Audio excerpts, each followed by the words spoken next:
Good afternoon, everyone. Hi, my name is Adrian Ramirez. I'm the Associate Director of the Career Development Center, and I'm also overseeing the Money Management Center at Fresno State.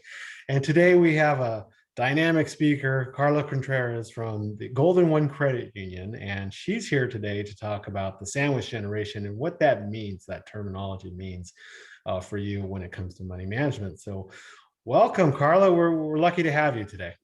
Hi, thank you. Thank you for the kind words. I appreciate being here. I'm really excited. I'm going to go ahead and talk about a topic I know for me as a Hispanic, it speaks close to home, and that multi-generational families, how it affects our finances, things that we can do as a whole to prepare. And if you have questions, like Adrian said, type them in the chat. And we'll work through those. Before we do get started, I just want to remind you all that we do offer amazing scholarships. They open up every October. We keep finding that we want to apply more funds to students here in the San Joaquin Valley, yet not enough applicants. So it's really high chances if you do apply. Details are here if you want to screenshot it, take a picture. Or go to golden1.com for scholarships, once those do open up. So free money, I just recently graduated, so I know how important that free money is. So a little bit about me, I'm your presenter, Carla Contreras. I am a certified financial education instructor, and I work as a community and financial education specialist for Golden1 Credit Union. I have been with the credit union 7 years in April. I'm like, oh my gosh, I was a baby. I was 23 and now I'm 30. Oh my gosh, don't make fun of me all, okay? And so time flies. I've worn many hats, played many roles, and my background is in social work. I was a Fresno State student. I transferred to Pacific for scheduling reasons, but still have a huge spot at Fresno State the year that I was there in my heart. And I know what it's like learning during the pandemic. I graduated and did internship in the middle of 2020. So you guys all can do it, and I hope if you have questions, you're very, free to ask whatever comes to mind. And I hope I can share some inspiration with you all today about money management. So we'll go ahead and get started here. And if you're a social work student, put it in the chat. I would love to know. So what is the sandwich generation? This is probably, I'm a Latina, I'm Hispanic, I'm very familiar with this, but I know other types of multi-generation families are very common in different cultures, right? And it's basically living with those different generations, whether it be your grandparents and your parents, so there's many roles and responsibilities that take place in this type of family, but also a lot of challenges, right? But with challenges comes opportunities. We saw that during the pandemic, a lot of challenges rose, but we all came, stepped up to the plate. So with multi-generation families and money, there can tend to be a little bit higher levels of stress, right? Money is always going to be a topic that I think, especially like in our family, was a bit taboo in our bigger family. So, being open and honest about those challenges with the family, and we'll give you some tips and just kind of how to navigate these types of, multi-generational families is very important. But, as much as there might be that added stress of money, I would never give up the time that we lived with my grandma for the world. Having that awesome, family bonds that, these types of family have. I know just in my family and my dad's side, I'm the oldest of 25 cousins. So it's those bonds that we create, right? That are important in the long run. Oops, excuse me, y'all. There we go. So first things first, especially when discussing finances or facing financial obstacles, and this is with any family, it does not just have to be that sandwich generation, that, multi-generation family. And what is the sandwich generation before we move forward is technically the ones in the middle, right? It would be me if I had kids and I lived with my parents. So it's that in the middle, and they tend to bear the biggest responsibility when it comes to the family and delegating everything, not just finances, right? So we want to start off with this very basic concept of a family meeting. Has anyone here had family meetings? Do you all host them regularly? Is this something that you grew up with, or is this just a new concept? I want to hear from you all. With my family, this is a new concept that I learned when I was older. We didn't have family meetings. We had like shouting matches across the room, like, because we're so many, we have to speak really loud. But we never really had those like sit down, like and figure things out until all of us were quite a bit older. But these are very important times, right, in the family to discuss different topics. I love that one. Never had one ever, but sounds nice. So I love this because this was me. We never really had one. I'm Mexican. We gotta speak really loud para que nos oigan, right? So they can hear us because there's so many in my family. So those normal sit down family meetings are a little new, but we actually started implementing them as I got older with my household now. It is a little smaller though. And you get a lot of benefits. And this is a time where you can discuss issues, right? Financial situations. If you attended our previous webinars, we talked about how important it is to discuss finances as a whole. Because when one person bears the weight and responsibility, it's very difficult, right? This is where you can delegate caregiving tasks. So this is also very important in multi-generational families. And if you're the sandwich generation like me now, you're kind of the one that tends to do the heavy lifting, right? My grandma's 79, love her, bless her soul. But because now I'm the older grandkid and I'm considered the sandwich generation, and now a lot of that task is delegated to me. And this is something that you all have to talk about as a whole, right? What we do in my family, for example, is we work around our work schedules and who's available, and we make sure that not one person carries the burden of it all.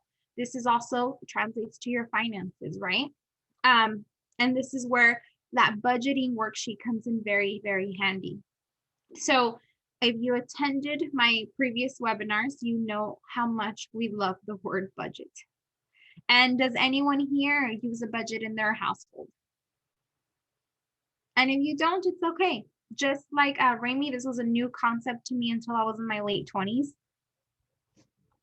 But a budget is very important, especially when you're talking about different family members, right, and different needs. So understanding how important a budget is going to be to help you navigate those finances is key. And there's so many types of tools out there. I'm sure if you Google budget, which I have, budget tool, a million of them pop up. You can even make your own. My coworker Manny, who's usually here with me but can't today, is a whiz at making spreadsheets, and I'm so envious of that talent. So if you haven't held family meetings, it's never too late to start. So what about when you're caring for your parents? So in my case, it's my grandma. My dad is a lot younger, but for us, right, caring about somebody else, there's a couple of things to consider. And I really recommend discussing these things prior to things happening. And I'll explain. So things to consider are medical. Who's going to be authorized to make medical decisions? What about legal? What if you have issues with the finances, right? Financial.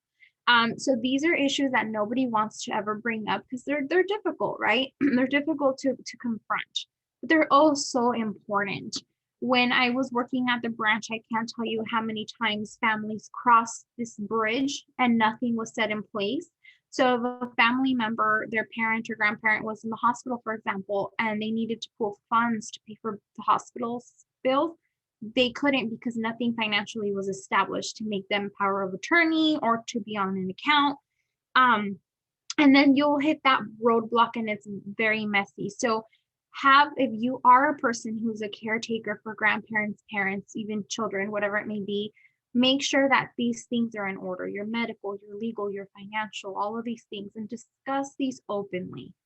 I know in my culture, it was just kind of like a taboo. You don't talk about this stuff's not talked about. But then when you encounter those issues, oh, how you wish, that you were able to talk about this prior and set things in place. So, just a reminder that these are multiple things to consider, especially in those multi-generational families.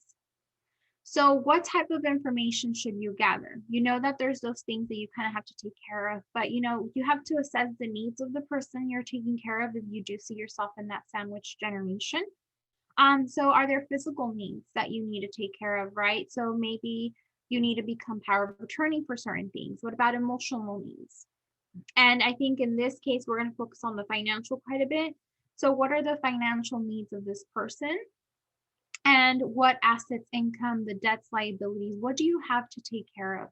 Many, many times I've had a lot of people who now have to take care of their parent or grandparent, and none of this is put in place. They have no clue where their finances stand, anything like that. So it's very important, as much as we don't really like to talk about situations like this topic isn't one of the probably the most happy topics, but it's a very important topic because we've seen firsthand what can happen if none of this is set in place, right? So with that being said, if you are in the sandwich generation, there is a lot of things that come out of it as benefits for you as well to look into. Some of these can be tax deductions. So you might be able to get credits or deductions for out-of-pocket expenses, gift tax exemption. So for example, if you, one individual, like it says here, can give $14,000 per year without triggering any gift tax consequences. So this is like, how much you've spent on caring for this person. It can be considered as a gift, and then you can do a tax write-off. There's a lot of different benefits when you take care of someone. And I know, for example, in our family, the person that was living with my grandma had no idea that she can actually apply for IHSS and start getting paid for that because she was basically doing a full-time job. So look into what benefits you can help for you and for those individuals. There's a great website here, benefitscheckup.org, where you can find what federal, state, or other benefits you both may be able to qualify for to help you in your situation. Everybody's situation is going to be different, right? What works for you might not work for me, or vice versa. So always check in with, to obviously get the optimal most benefits that you can. Oh, excuse me. So another thing also, especially when you're in that middle sandwich generation, to consider is those living options, right? Not only presently, but for the future.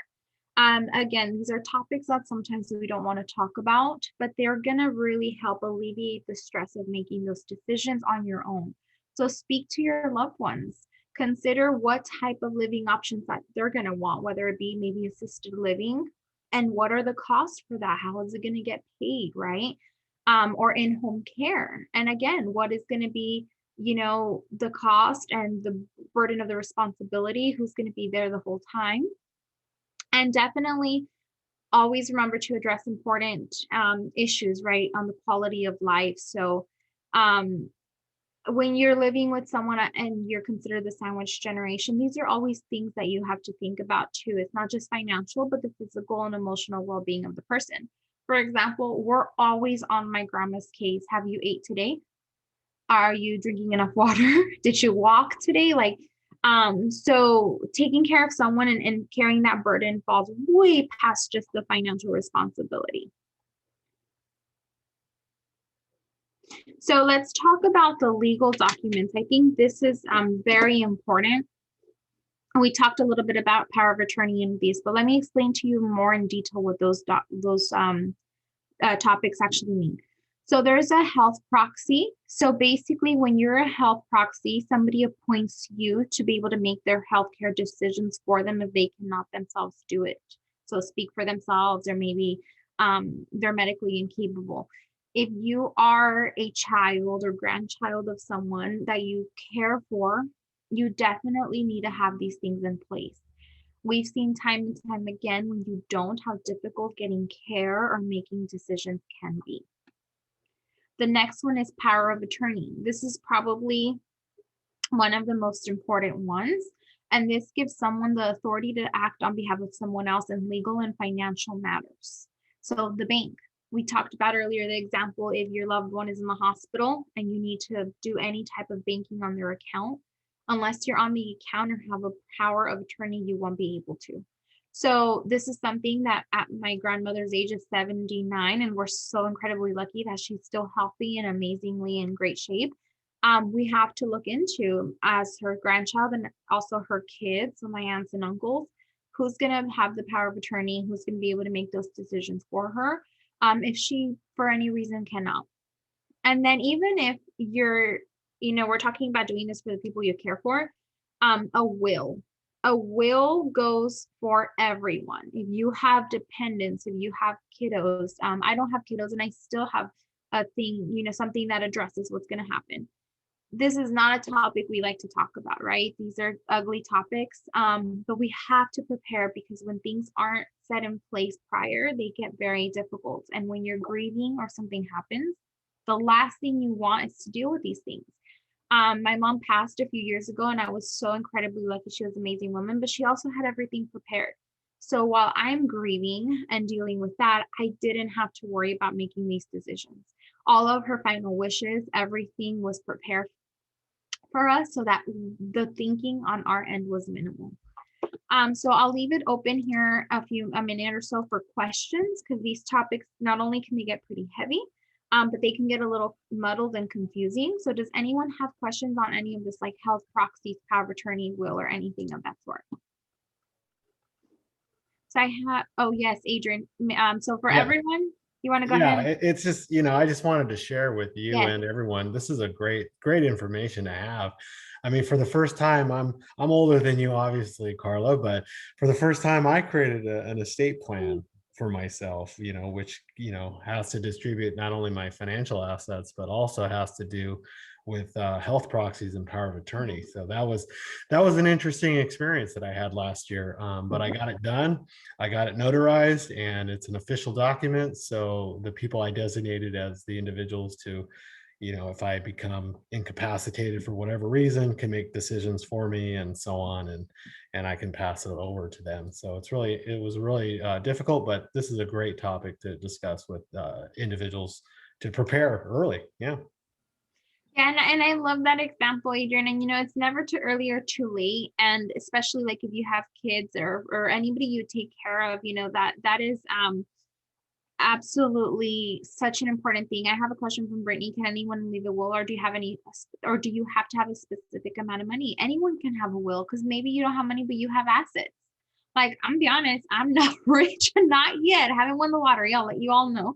But I have some assets. So my car, I have other things, my belongings. A will doesn't necessarily just have to be about how much money you have in the bank. Also your final wishes can be on there, right? And what you wish, I know this is going to sound very morbid, I'm sorry, but how you want, your burial, all of the stuff, right? What's going to happen with all your things, who's going to take care of your stuff.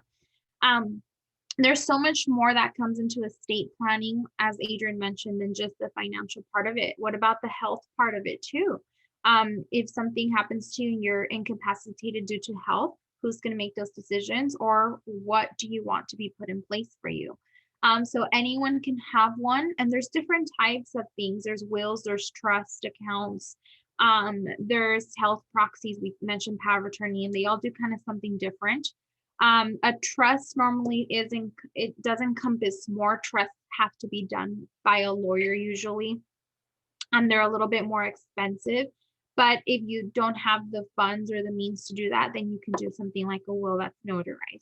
So always, understand it's not just about the money that you're leaving behind. Another thing that I want to mention too on your accounts, if you don't want to deal with all of this yet, you can do baby steps. You can add a beneficiary to your bank accounts. Does anyone here know what a beneficiary is or have one already?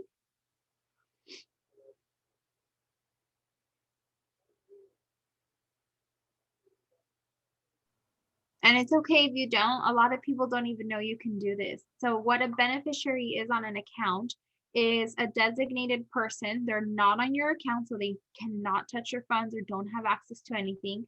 But if you were to pass away, the money goes to them. And normally you can have more than one. I have my brother and my dad.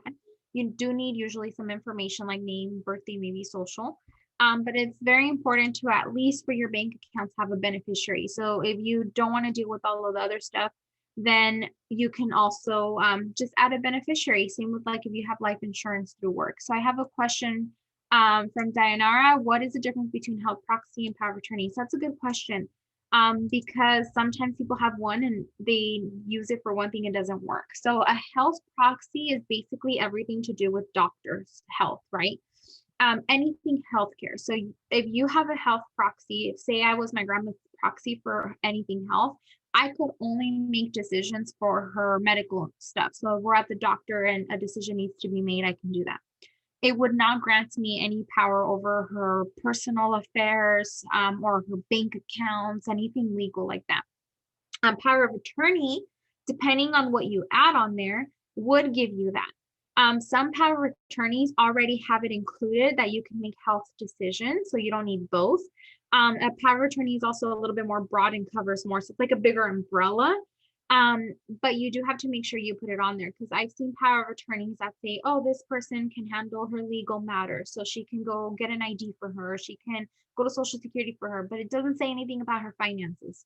So she can't even do the bank stuff. So you have to be specific in a power of attorney. Okay, I'm gonna make sure that Carlos, my power of attorney, health matters, legal matters, her financial matters, anything to do with my money.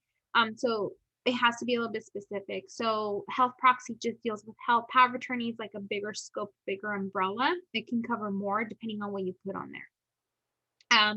So it can also cover health. So that's the difference. So where can we get the forms for healthcare proxy, or how do we go about getting that done? Normally this is a legal matter. I would consult, there is lawyers who specify in these matters. A quick Google search. Banks wouldn't have this. So we would have people all the time come in like, oh, can you make me someone proxy or power of attorney? We don't have the access to do that. Normally this is a legal matter that you would have to do that way. A lot of people kind of Google search the documents, fill them out, and have it notarized. But if you go a step further and find an attorney that specializes in these sort of documents, that's probably a really good way to go. Because banks and credit unions, all we do is we look at the documents when you have them to allow you that, grant you that access, but we don't make the document. So yeah, if I were to just jump in yes. real quick, Carla. So yeah, when I did my process, I was able to subscribe through my work because I receive health benefits. I did look into it prior to, but I found out that I had a health benefit subscribing to what's called Met Law. It's a law subscription, and I have access to lawyers and things like that. So I paid a certain minimal amount of fee throughout the year, and I had access to all these lawyers to do a variety of different documents, including an estate plan. So that was really good. However, I did look on my own prior to joining that subscription, and you know, you're right. You have to go to different lawyers, and they may charge approximately the same amount of money depending on, you know, who you know or what kind of services you need. So you just kind of have to, you know, do your homework a little bit, shop around and see what's available to you. And then I went to my local credit union to actually notarize the documentation, because, you know, I had not only my health, but I had my financial trust, and then I had my assets as far as like my house, my car, what you were saying before. So yeah, it's a bit of a process, and it takes a while. It took them actually about 5-6 months to finalize everything. So it does take a while. So plan ahead.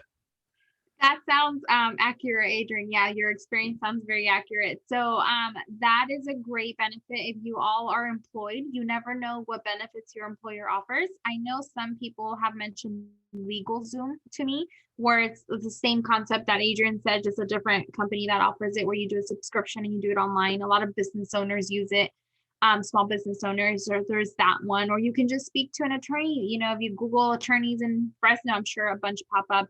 Notaries are available usually at banks and credit unions. Like, I'm a notary. I haven't used it in a while because I don't work at the branch, but I used to do a lot of notaries. But remember, notary is not an actual, a lot of people think that if something's notarized, it's like a legal set in stone matter. So what a notary does is we just verify that the person signing is the person in front of us. We're just pretty much verifying your ID and verifying your signature. So just a quick thing, a lot of people get a notary confused for like a lawyer, not the same thing. But you can at least get that notary process. It is a process, as Adrian mentioned, depending on your needs and your assets, and your financial and health situation. So plan accordingly if this is something that you want to do. But if this is something maybe you don't want to go that far, start simple. Who are your beneficiaries in your bank account? Did you know that a lot of employers offer life insurance? I didn't even know mine did. Well, I knew mine did, but I didn't have a beneficiary for the longest. So I'm like, oh no, what's going to happen? So I put my brother and my dad. So at least start little, and then you can move on to these bigger things. So caring for children, if you're all parents, you're gonna be experts in this, right? But again, address current and future expenses. I think this is a big one. Have honest discussions and negotiations.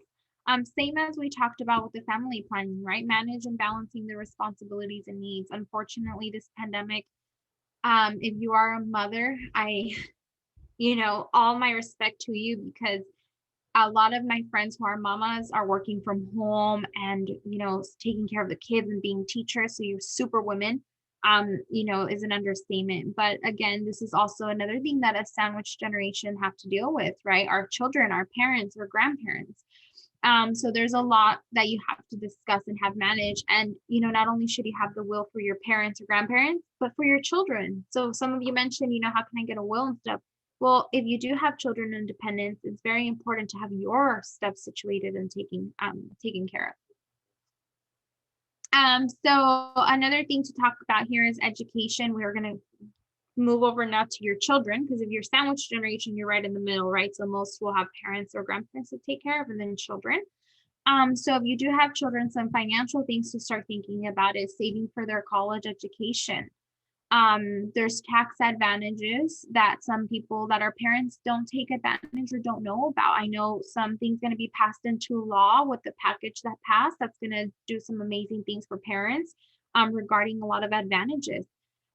So look at all of those things, right? And then also things to consider as a parent, extracurricular activities and planning for those costs. We don't think about that often, but my friends, their kids are in soccer pre-pandemic, and I'm like, oh my gosh, this is a very expensive, putting them in soccer is very expensive. So just things to think about with your finances, and this is where budgeting and planning comes in place, right? If you want to do all of these things, and you have to budget accordingly and maybe find places to reduce expenses. We talked about that a lot in our previous webinars. So as the sandwich generation, if this pertains to you, not only do you got to look up to your parents and grandparents and their situation, but then you got to look down to your kids. So it can be a big, heavy burden. But we just want to make sure that you understand that with planning and, open discussions and good budgeting and good financial habits, it's doable. So a lot of times right now it's flipped. Many parents are still supporting their adult children.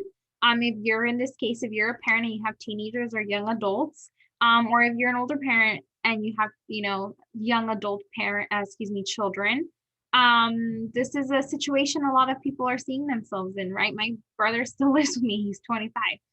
But what can you do as a parent to help your kids be better and more financially responsible? Where I think the first step is modeling good financial behavior and decisions. It says decisions, but I want to switch it to behavior. Because if you're a spender, but you're telling your kid, hey, you need to save, you're not really being responsible.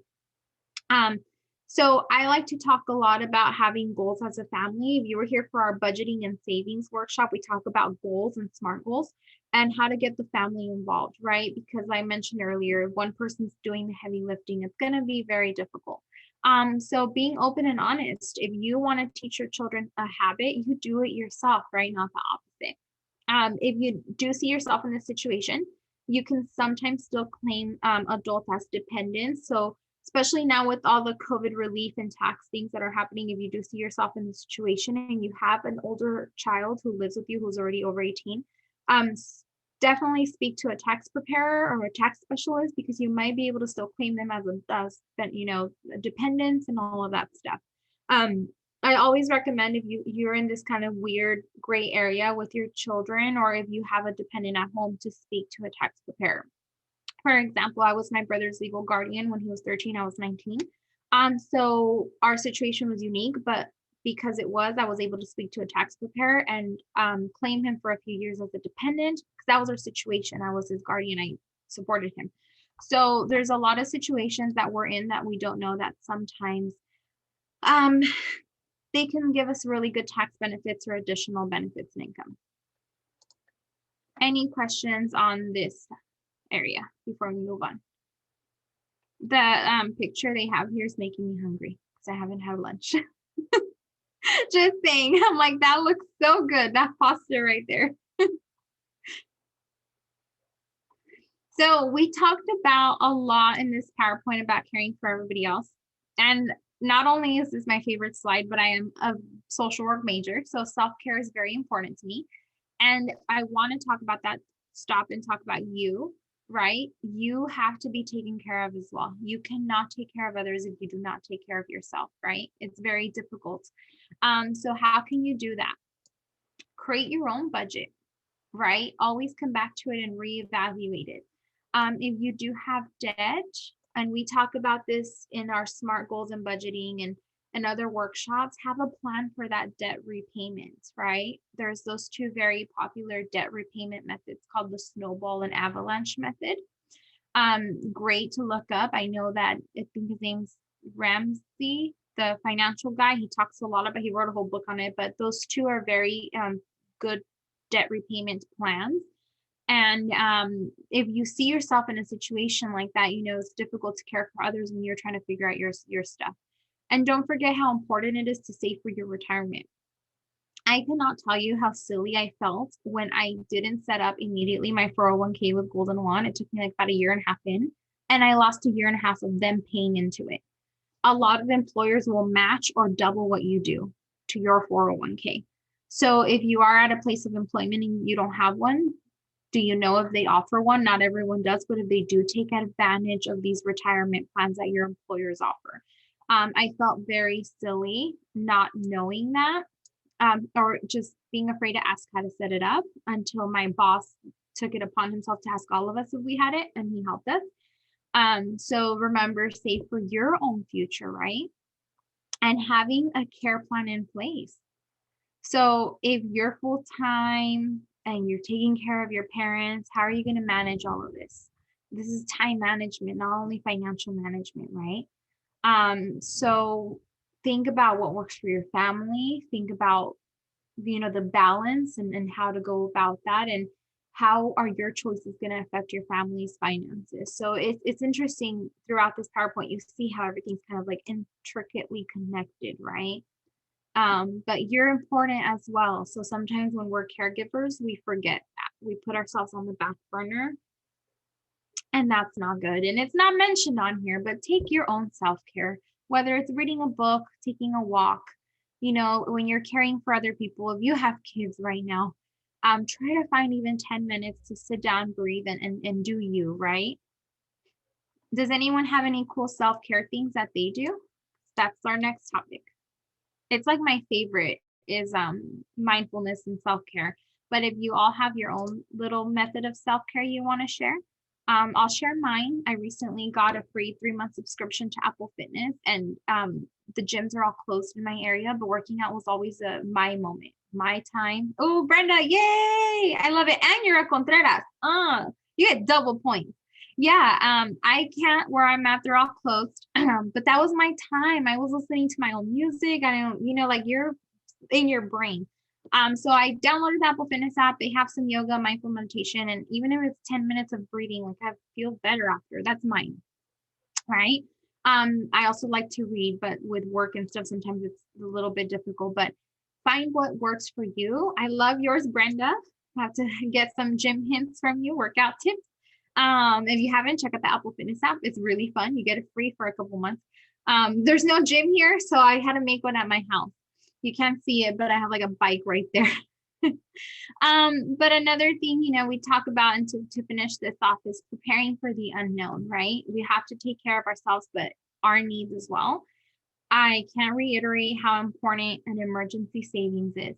We've talked about this in my other webcast if you've joined. And if you don't know, because maybe you weren't here, how much you should have is about 3 to 6 months of expenses, of essential expenses. So I want to challenge you all and ask you, what is essential? What do you think those is? If I need to save 3 to 6 months of essential living expenses in my rainy day fund, what are those essential expenses that should be in there? Yeah, bills, right? Like PG&E is essential. Food, housing, utilities. Oh, I love that. Car payment, right? Do you all think your phone bill is essential? Or cable bill? A basic one.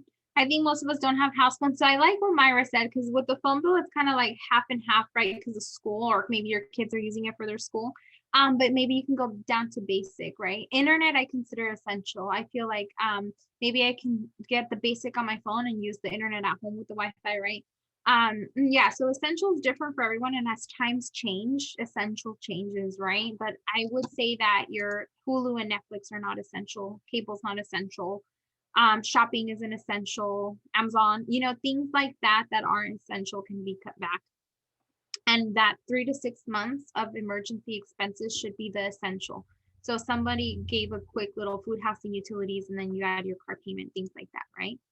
And with everything, this is a very, I guess, heavy topic. There's so much that you think about, but just remember, keep your priorities, remind yourself of what they are. And if you need help, ask for help, talk to your family. In my situation, I mentioned how I helped my grandma. Well, I'm the grandkid, I'm not the kid, but she has 7 kids. And a lot of times, because I tend to be a little savvy with the finances, I work at a bank, so I know all that stuff. Everything gets thrown on me. And there's times when I've had to be like, hey guys, like, I'm also busy. Can someone also step in and help too? So remember, it's okay. It's okay to stop, ask for help. There's awesome support groups that you can join if you're in the situation and you feel you need more support. But, your mindset is very important as well. So that brings us to the end of this workshop. I want to leave it open for questions. And I also want to leave this QR code if you want to scan to visit our portal with a lot of really fun free content. I know Adrian will speak about the awesome portal you all also have as Fresno State students. But if you all have any questions, go ahead and we'll leave it open for questions. Or if anyone wants to add anything, comments, concerns, violence, reactions. I'm kidding, not that one. I had a professor who said that and I'm like, what? No.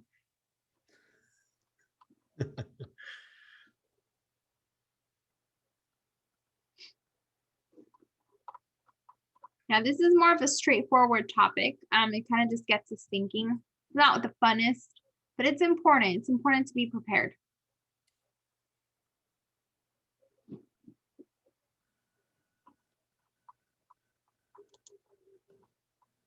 I'm not. Oh, so Ashley, good question. You mentioned switching banks, and I'll go one question at a time. I'm not sure if you're asking, is there a fee to switch or is there a fee to have an account? There is no fee to switch. Like, we don't charge you, and Wells Fargo shouldn't charge you to close an account. And when I had them, I didn't get charged for that. Accounts with us don't have fees. They're free checking. So no, we don't have any fees. Of course, there can be other fees like overdraft and things like that, like any place. But for account fees, we don't have account fees.